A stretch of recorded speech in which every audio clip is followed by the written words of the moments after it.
बिस्मिल्लाहिर्रहमानिर्रहीम। आप देख रहे हैं मीडिया पॉइंट 071। इस वक्त मौजूद हूँ शहबाज ताइक्वांडो अकेडमी में, जहाँ पर आज हफ्तावार टाइल ब्रेक करने का इवेंट हो रहा है। मासूम बच्चे जो कि मुस्तकबिल के ब्लैक बेल्ट हैं, आइए देखते हैं उन्हें किस तरह की महारत से वो टाइलें तोड़ते हैं।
एक मिनट बेटा, एक मिनट।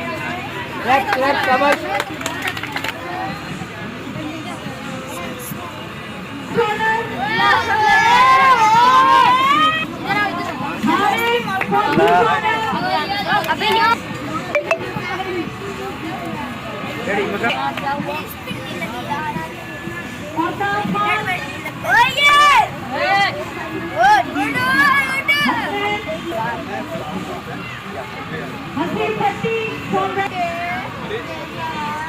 रेडी बेटा, हेलमेट पहन के चला जाओ, मैं फाइट करता हूँ। सबर करो बेटा, ज़्यादा क्लैप